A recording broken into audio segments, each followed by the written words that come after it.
Continuando con el tema de Tikkun Olam, en la cápsula anterior vimos a una niña que fue atropellada en China y que pasaron 18 personas viendo una tras otra cómo esta niña está atropellada y cómo está muriendo, cómo sufre, cómo se desangra. Es terrible, la imagen es terrible. Y simplemente vemos cómo va pasando la gente y la van viendo tirada y no hacen nada. Eso es lo que nos empezó a llevar al cuestionamiento de qué es Tikkun Olam y qué es lo que debemos hacer para mejorar realmente el mundo. De todas maneras, quizá habrá alguien o habrá algunos, como de hecho me preguntaron alguna vez en aula cuando estábamos hablando de este mismo tema, que esto sucede solamente en este tipo de culturas, que son culturas voraces, que son culturas que no tienen ni un rastro de los 10 mandamientos y que pues por eso pasan cosas así allá. Eso pasó en China. Pero ¿qué tal? ¿Ustedes qué opinan? ¿Pasaría algo así en la sociedad occidental o algo similar? Vamos a ver esto, que es un experimento social que nos va a dar una idea de que en todos lados se cuecen habas.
Brother, you alright, little brother?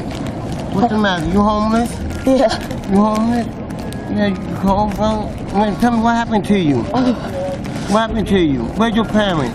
They abandoned me when I Your was parents 7. abandoned you when you were 7 years old? And you out here all by yourself? Yeah. Yeah? I'm cold. What? Yeah, you cold, brother? So Let me give you cold. my jacket. Let me give you my I'm gonna make you feel warm, alright? Let me make you feel warm.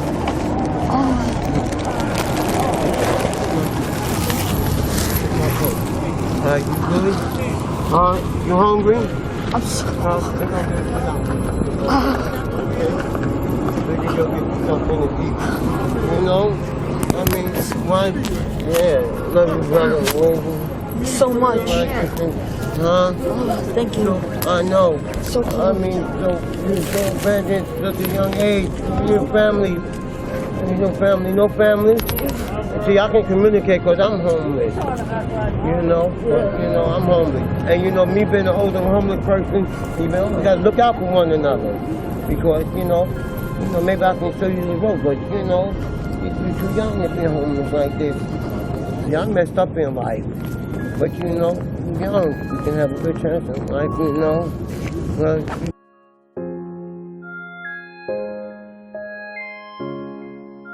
just stay home, and you know, and get you something. Hey, how are you, to eat, man? How's it going? My name's fine. E.T. How you doing, This is E.T.? my brother Mo. My name is How you man. doing, We were Mo? down the block and we saw what you did, and we were touched by what you did, man. Yeah. A lot of people walked by him, and you know, Ain't you nobody were- helped him. you as a homeless person, you said something. We Yeah. appreciate it. Yeah.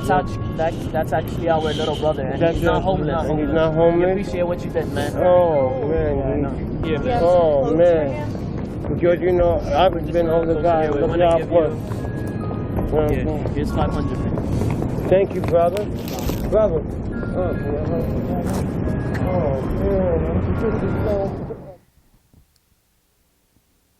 Ya que vimos lo que acabamos de presentar, hay varias cosas que investigar, hay varias cosas que analizar en este video y que están directamente relacionadas con lo que estamos hablando. No sé si notaron en el video que hay una persona sin hogar, un homeless, un indigente, que está sentadito, está sentado viendo qué le pasa a este niño que está con la ropa rota, con un pedazo de cartón pidiendo ayuda. Y de repente, después de 2 horas de ver que nadie ayuda a este niño y que se está muriendo de frío, él, el indigente que estaba ahí sentado, probablemente él también pidiendo ayuda, se para y se acerca al niño y vimos todo lo que sucede después. ¿Por qué todas las personas cultas y por qué todas las personas educadas, por qué todas las personas de quizás un alto nivel económico que pasan por la calle de Manhattan y ven a este niño tirado, muerto de frío, con una playera en pleno invierno y nadie hace nada? ¿Por qué nos pasa eso a nosotros cuando vemos una situación en la cual no hacemos nada? ¿Por qué a veces nos hacemos los ciegos? ¿Por qué parece que las cosas pueden pasar delante de nosotros como si fueran una película? Como si no estuviéramos ahí, como si no fuéramos parte de esa realidad. Ya dijimos la vez pasada también que no se trata de nada más ir al lugar de los hechos y tratar de aliviar ese dolor. Por supuesto que sí.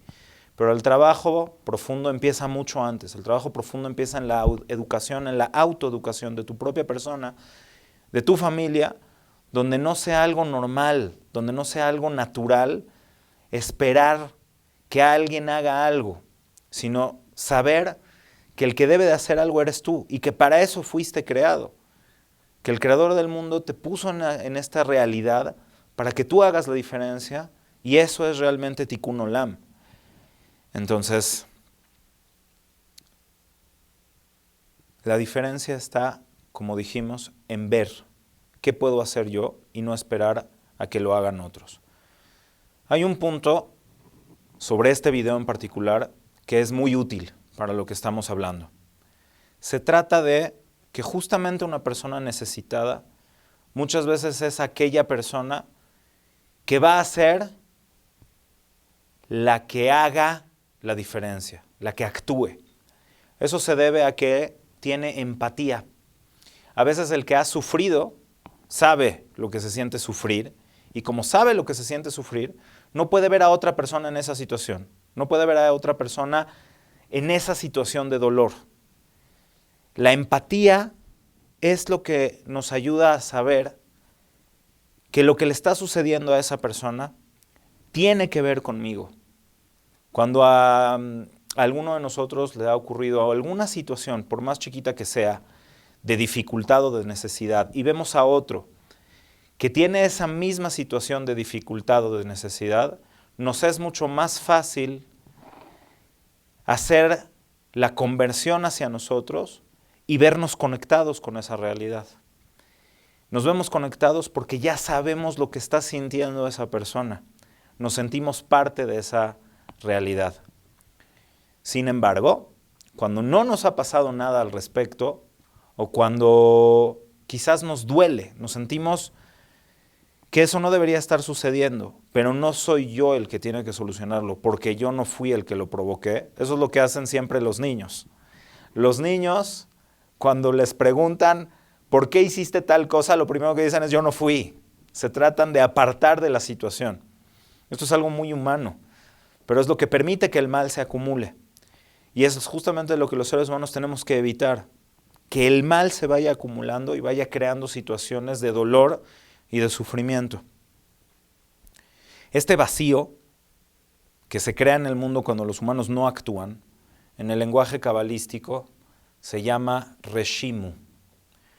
Son conceptos muy profundos, son conceptos realmente amplios, que tardan mucho tiempo en entenderse y en explicarse, pero este en particular vale la pena tratar de hacer un esfuerzo en explicarlo y quizás mucho más en entenderlo. La situación de dolor o de vacío o de abandono que puede sentir alguien cuando se siente mal, cuando se siente en un problema, en dolor, cuando uno voltea arriba y ve y dice, Dios, ¿dónde estás? Es el producto de la creación de este mundo. Cuando Dios hizo este mundo y lo hizo imperfecto, la imperfección implica de manera directa que vaya a haber circunstancias donde esa imperfección se sienta más que en otras. No es lo mismo ver un atardecer hermoso, que es casi perfecto, pero con una nube que le quita esa absoluta perfección, a sentir lo que se ve en esa misma panorama, en esa misma imagen, pero estando en el mar, en un naufragio. Es la misma situación, pero son dos sentimientos completamente diferentes. Entonces hay situaciones que implican mayor imperfección. Y es a veces inevitable. Eso se llama en lenguaje cabalístico reshimu. Todo lo bueno y todo lo positivo que existe en el mundo se llama kav. La palabra kav es una línea.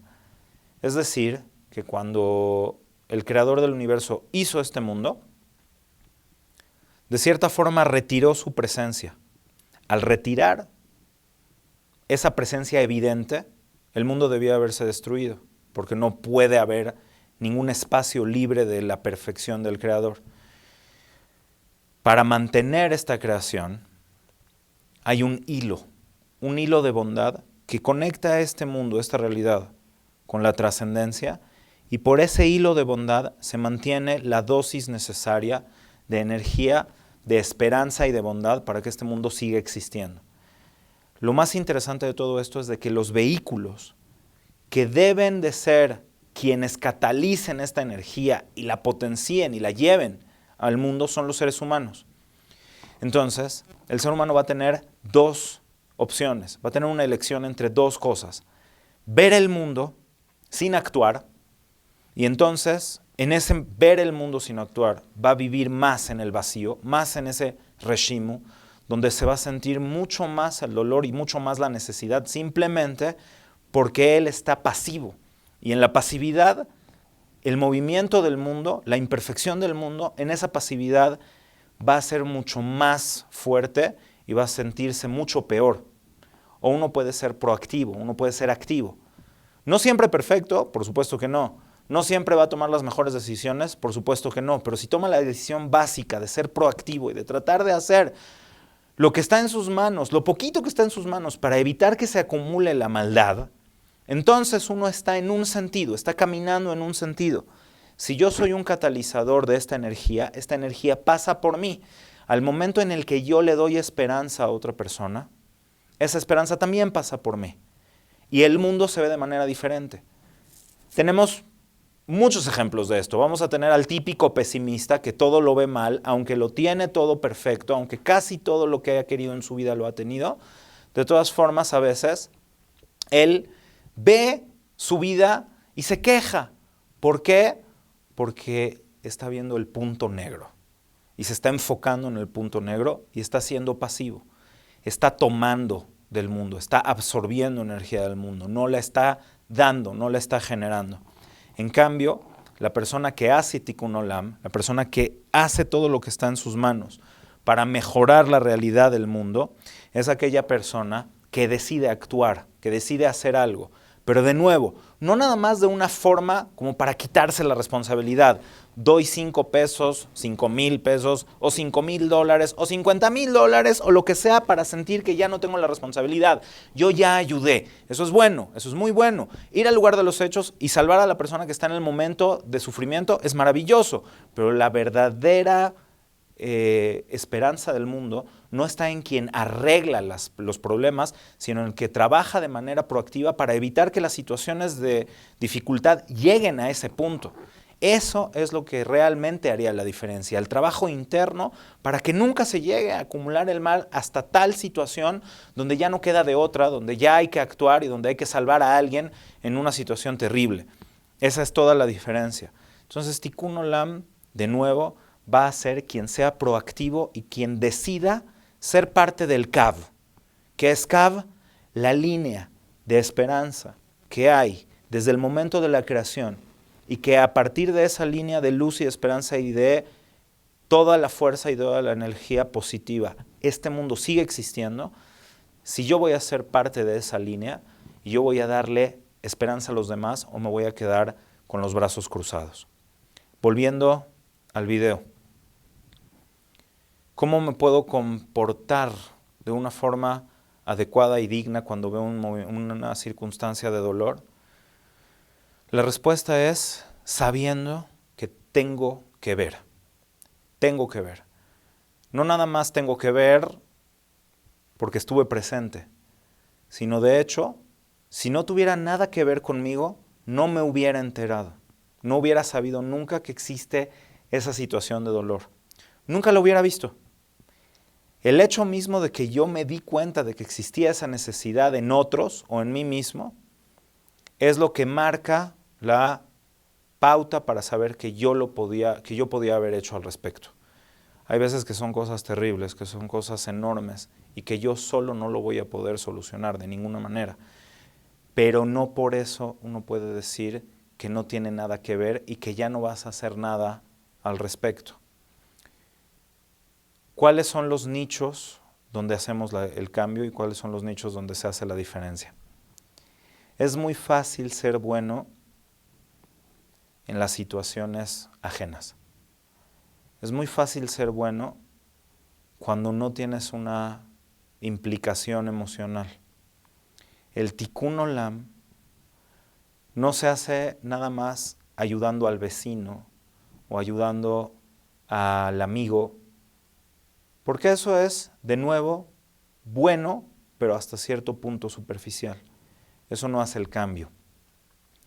La verdadera bondad se hace internamente y con los seres más cercanos, con la familia, con tu pareja, con tus hijos, con tus padres, con las personas que están más cerca de ti.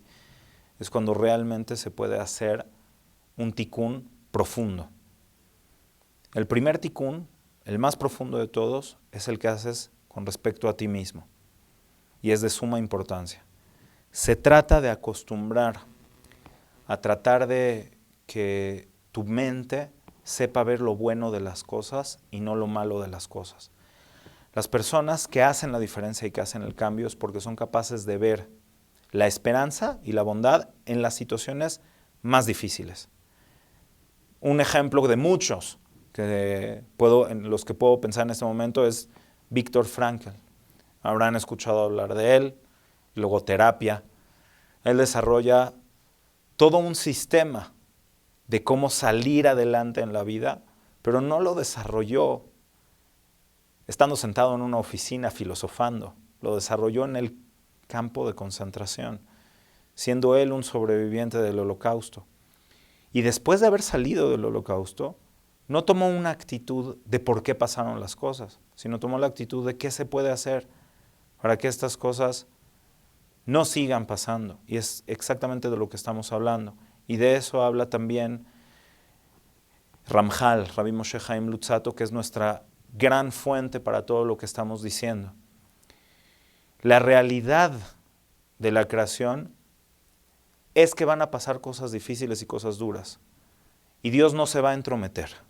Dios no siempre va a meterse para salvar la situación. Lo que uno debe de hacer es por lo menos hacer lo poquito que estaba en tus manos. Lo primero que uno tiene que hacer entonces es ver lo positivo de las situaciones, aun cuando eso realmente cuesta mucho trabajo. Y eso se logra acostumbrándose en las cosas pequeñas de la vida. Si nosotros tenemos una pequeña dificultad y la magnificamos, hacemos que un día se nos hizo tarde, un día se nos ponchó una llanta, un día no obtuvimos lo que queríamos de una venta, de una compra, de una relación con una pareja, y podemos magnificarlo, podemos enfocarnos en lo negativo y podemos enfocarnos en el dolor que nos causó, pero eso fomenta. Si yo fui capaz de quejarme hoy, mañana me voy a quejar el doble. Si soy capaz de sentir sufrimiento hoy y lo siento y lo vivo y de cierta forma hasta lo disfruto, es raro, pero es real, hay gente que disfruta de quejarse, hay gente que disfruta de sufrir. Entonces, si esa es la actitud que tomo, mañana voy a ser capaz de sufrir el doble, porque estoy enfocado en lo negativo.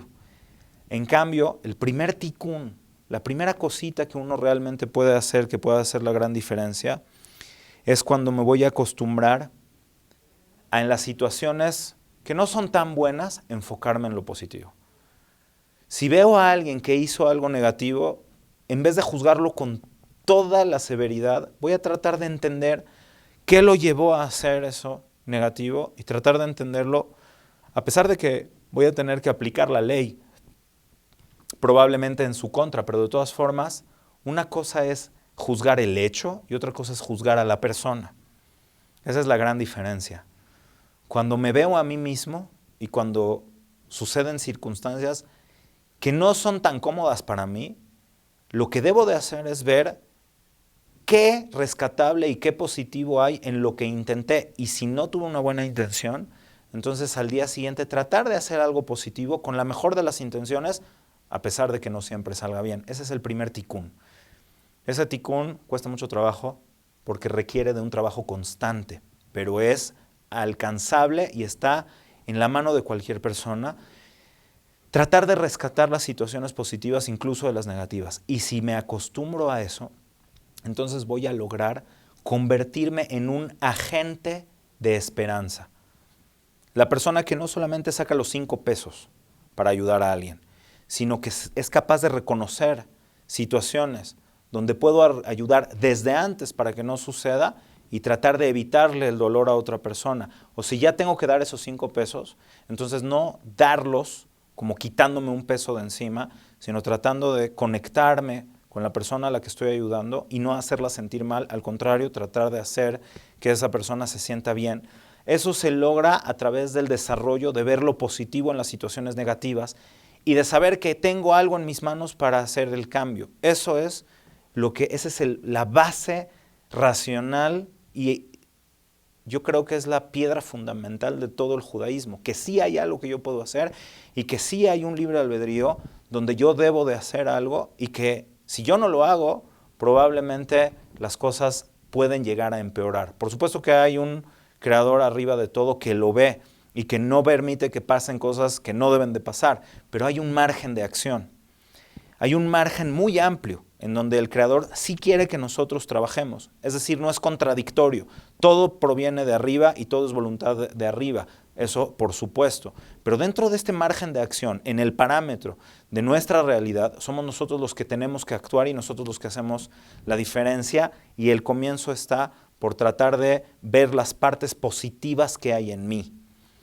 Si logro ver las partes positivas de mí, entonces sé que le puedo ofrecer al mundo.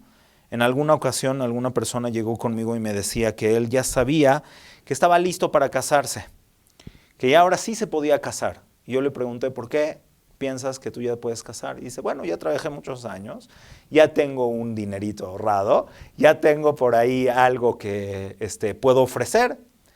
Y yo le pregunté, ok, además de lo material, ¿ya te preguntaste tú qué tienes como persona que ofrecerle a tu pareja, a la que va a ser tu pareja? Se quedó en silencio un momento y después entendió a qué me estaba refiriendo.